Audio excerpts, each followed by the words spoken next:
Olá, pessoal, tudo bem? Então, vamos para a nossa lista de prova, tá?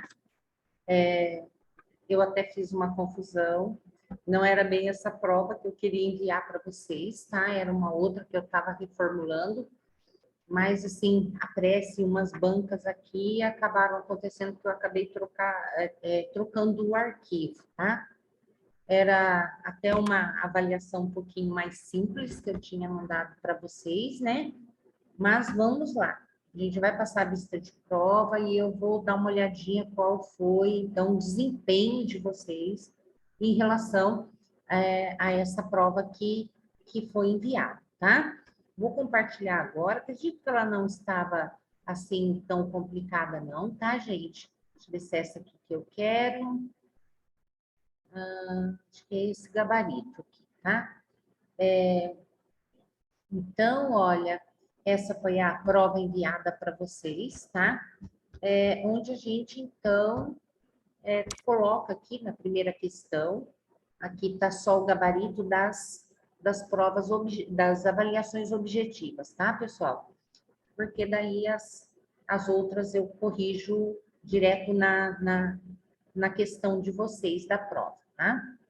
Então, aqui pede o equilíbrio ambiental dos solos, pode ser medido pela observação das características populacionais de grupos de organismos específicos, considerados bioindicadores do grau de alteração ou de fragmentação de um local. Portanto, a diversidade de insetos edáficos podem relevar o nível, pode revelar o nível de qualidade ambiental a partir do qual podem ser determinadas intervenções a fim de manter, recuperar ou ainda restaurar a sanidade ambiental, atingindo a sustentabilidade ecológica dos sistemas, então, dos ecossistemas, né? Então, aqui fala, portanto, né, que alguns insetos que são edáficos, que vivem ali, então, teria que dar uma procuradinha, então, o que é esses insetos edáficos, né? Quem são esses insetos considerados edáficos, que acabam sendo utilizados como um indicador de alteração ou então até mesmo de uma condição de como aquele ambiente se apresenta naquele momento, né? Depende do estudo a se fazer, tá? E aí fala então que existe, ó, uma diversidade bastante grande de insetos edáficos e que revelam então essa qualidade do ambiente, né? A partir do qual se pode então, uma vez determinada qual é a qualidade daquele ambiente, a gente pode tomar atitudes então para restaurar ou para então conservar aquele local, né? Então, olha lá, a pergunta nada mais é em que? Bem simples, né? A gente tem que fazer essa introdução para que vocês entrem tudo no contexto, mas o que é que eu quero saber a partir disso?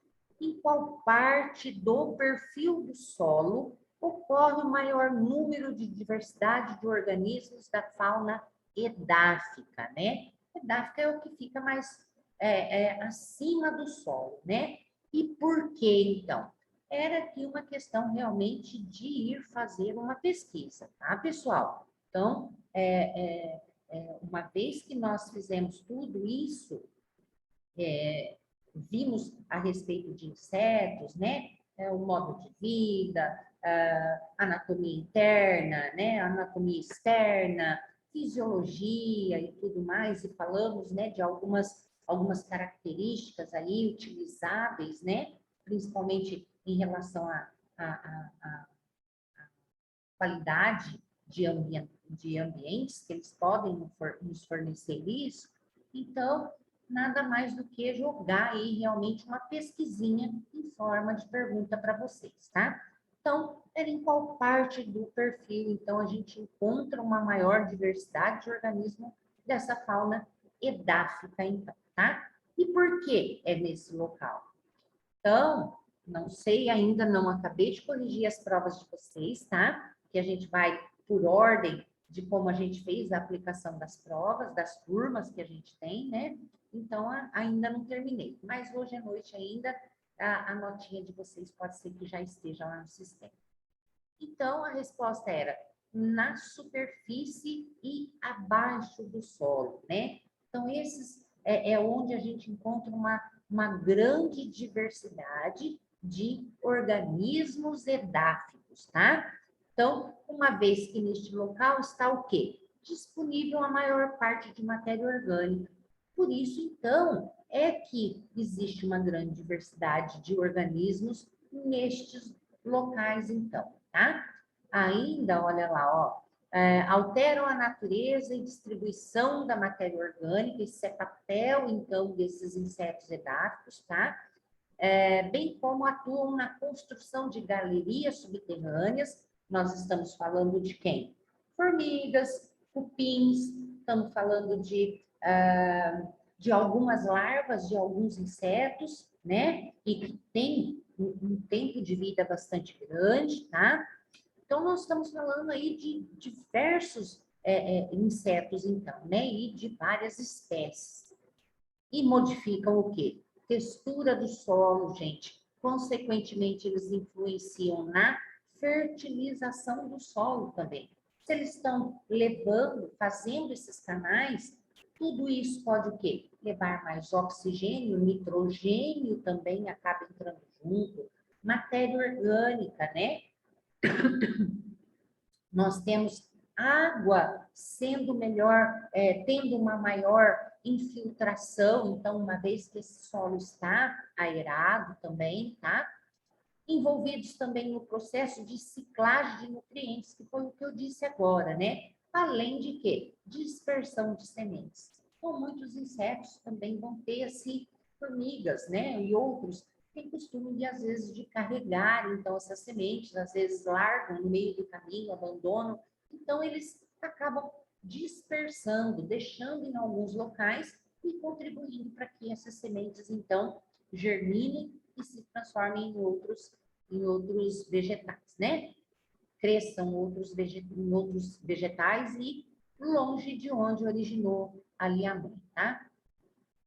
A segunda era os fatores bióticos e abióticos apresentam relações, então, que permite o equilíbrio do ecossistema.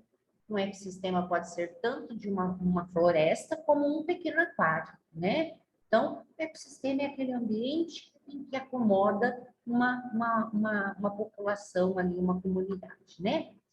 Os fatores bióticos e abióticos estão em permanente ligação sistêmica, por isso, tanto os elementos físicos quanto químicos determinam a estrutura e funcionamento das comunidades vivas, afetando as relações ecológicas de um ambiente. Essas relações podem ser intraespecíficas, quando eles, né, têm a mesma espécie, ou interespecíficas, quando, então, essas espécies são diferentes, então. O que nós queremos saber é que, olhando o esqueminha que foi dado, então, né, onde mostra esse ambiente que vive um gafanhoto, portanto, tá? Então, nós temos aqui um ambiente em que vive, então, esse gafanhoto. Considerando a representação acima, quais são os componentes bióticos e abióticos, respectivamente, que estão aqui e que dominam esse ambiente aqui desse gafanhoto? Então, tem aqui plantas, luz, parasitos, umidade, tipos de substrato, né, que é o solo ali formado nesse ambiente, o vento e predadores. Então, eu queria o quê? Que vocês selecionassem quais são dentre esses que são bióticos e quais dentre esses que são os componentes abióticos.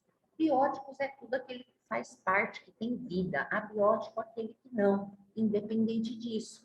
A luz, né, não é uma coisa ali que tem vida, né?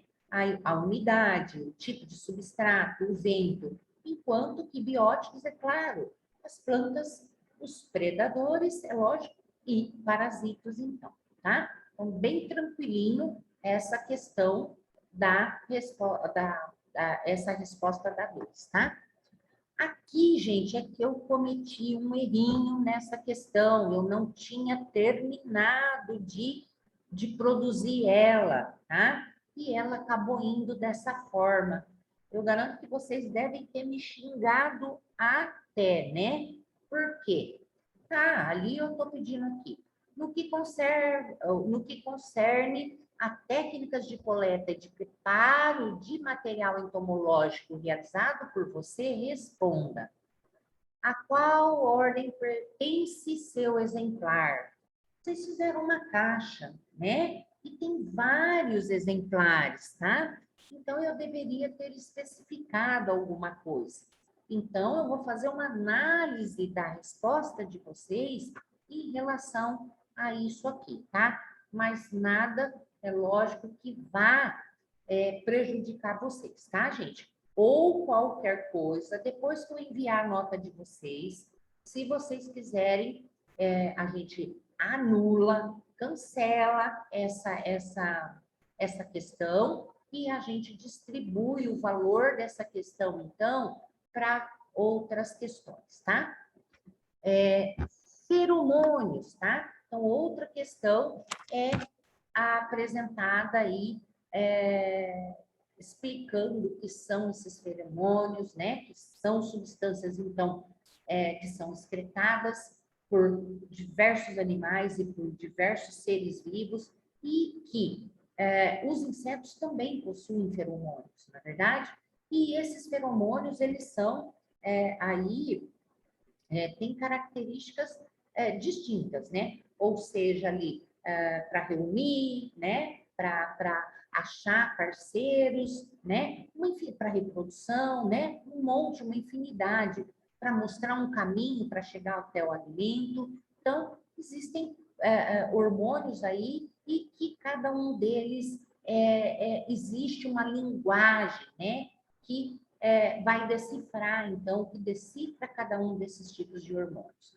E esses insetos possuem também.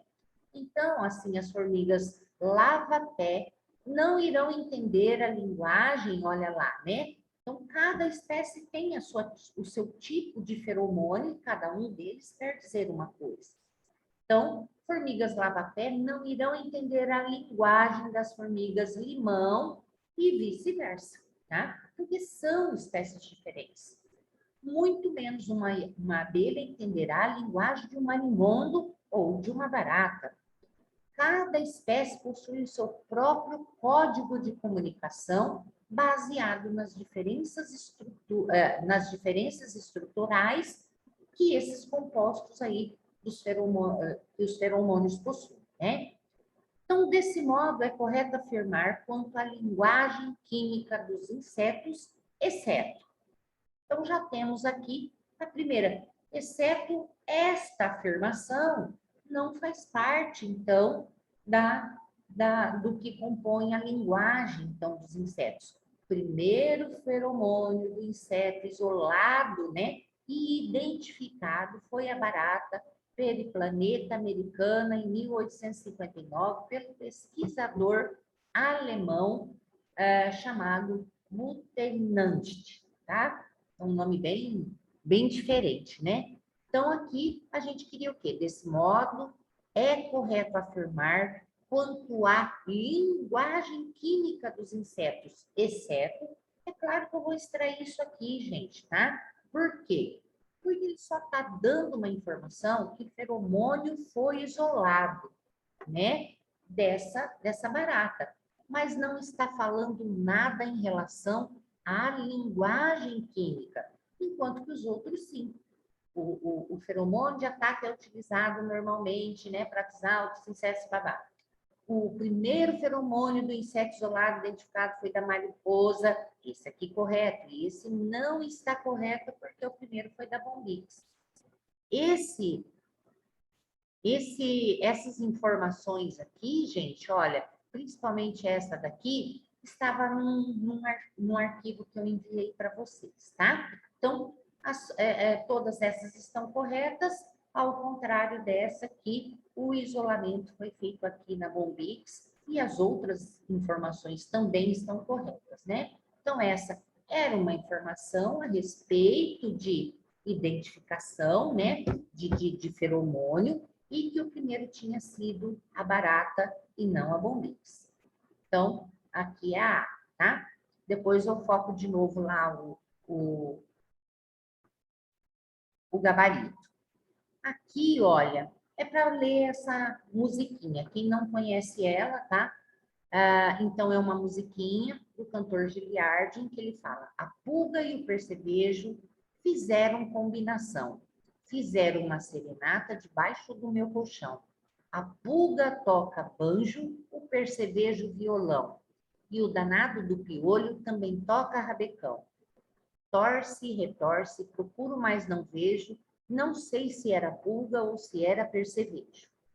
Lá vem Dona Pulga, vestidinha de balão, dando braços ao piolho na entrada do salão. Torce e retorce, procuro, mas não vejo, não sei se era pulga ou se era um percevejo. Então, é um pedacinho, um fragmento de uma música, tá? Mas o que a gente quer? Sobre esse fragmento da festa dos insetos, né, da música, é correto afirmar que entre pulga, percevejo e piolho existe o quê, gente? Dois insetos que são ápteros, porque eu tenho pulga e piolho que não possuem asas, tá? Então, são ápteros. Sendo um deles hemimetábulo. Então, nós temos o quê?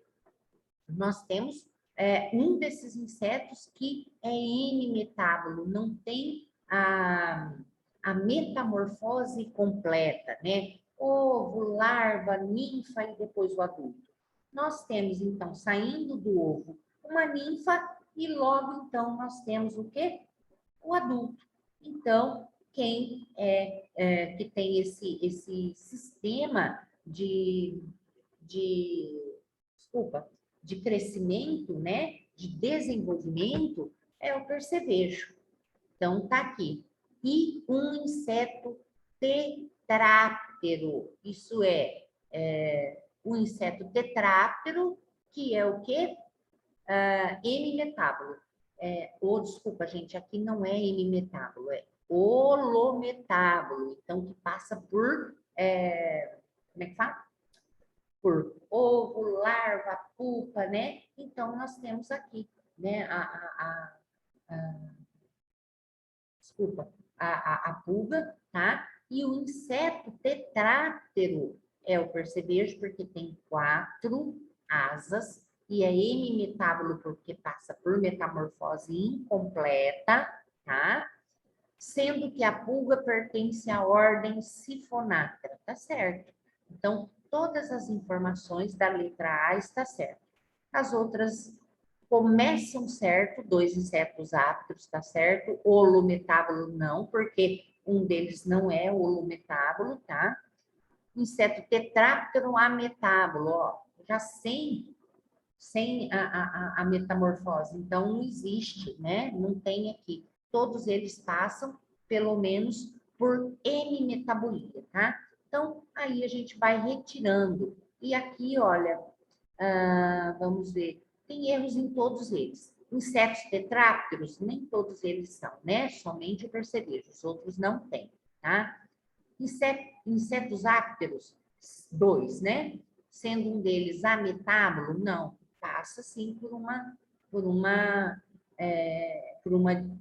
um crescimento que é hemimetabolia, né? Insetos dípteros, não tem nenhum deles aqui que tem só 2 asas, tá?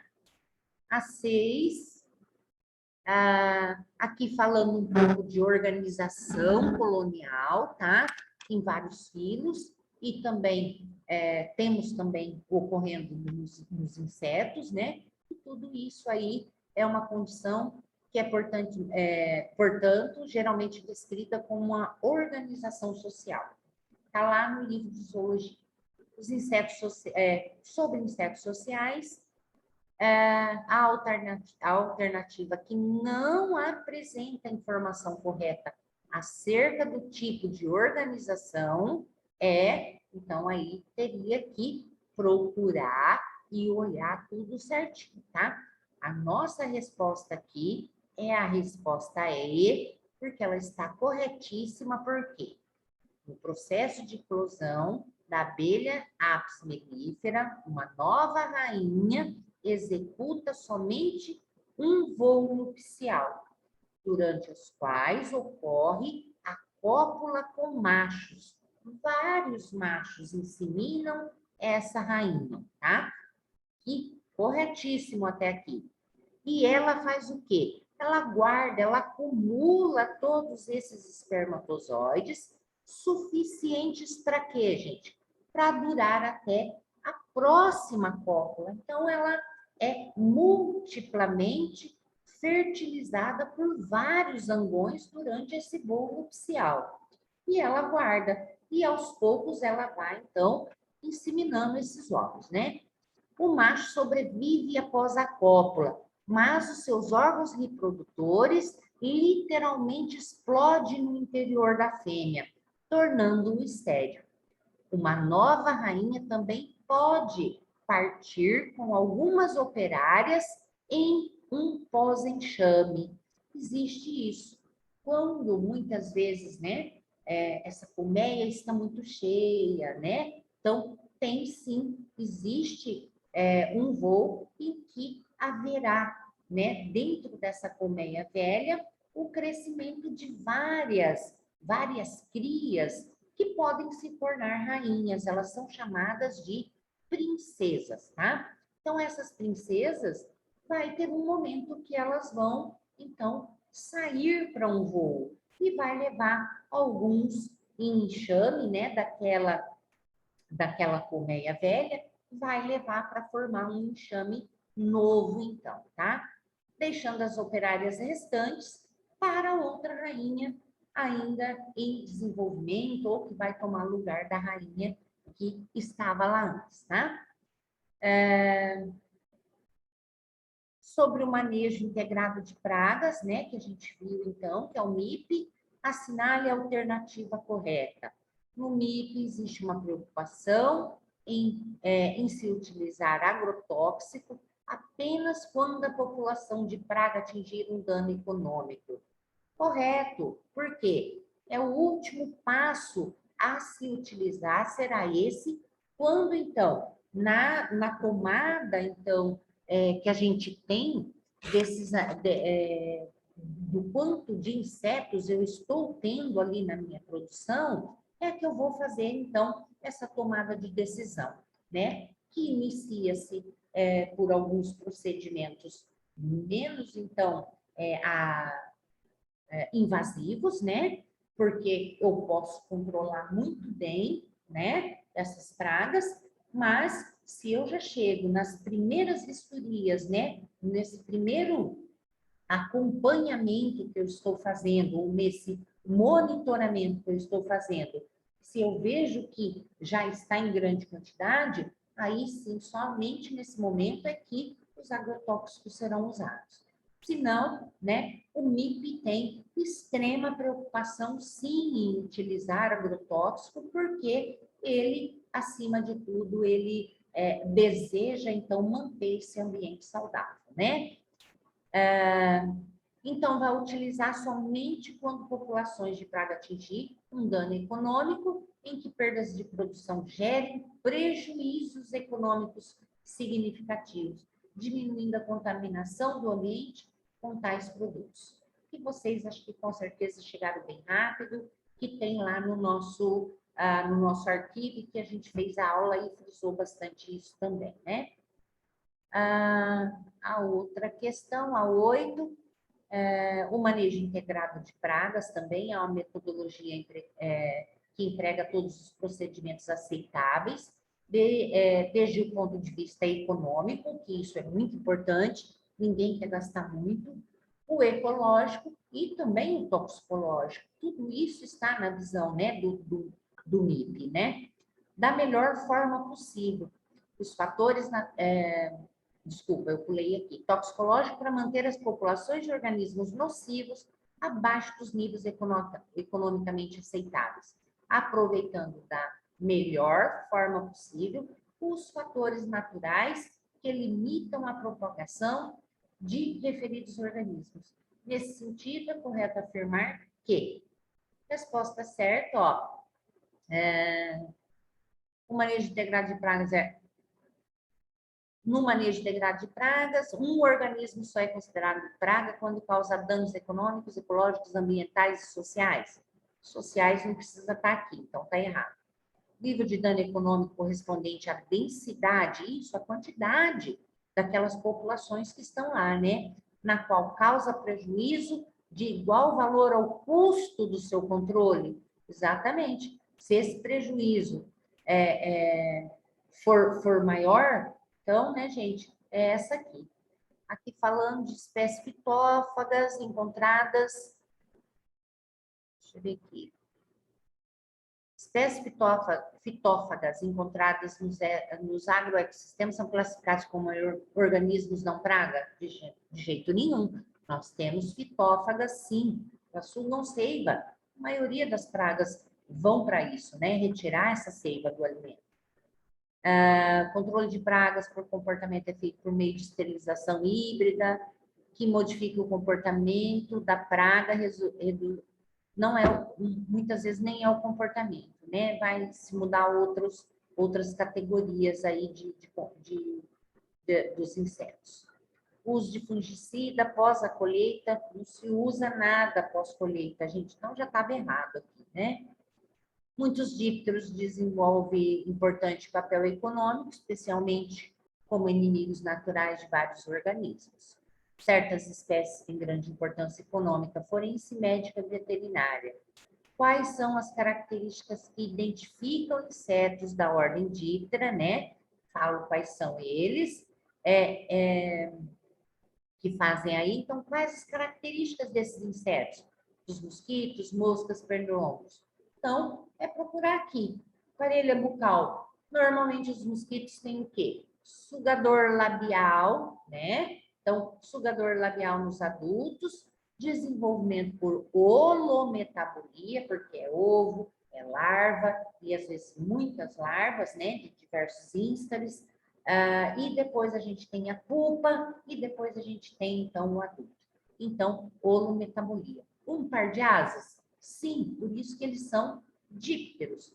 Membrana com nervação ramificada? Sim, né? Membranáceas cheias de nervuras.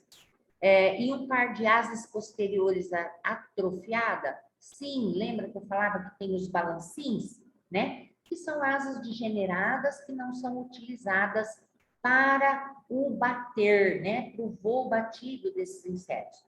Elas são utilizadas ali como equilíbrio, mas não para o voo em si batido, tá?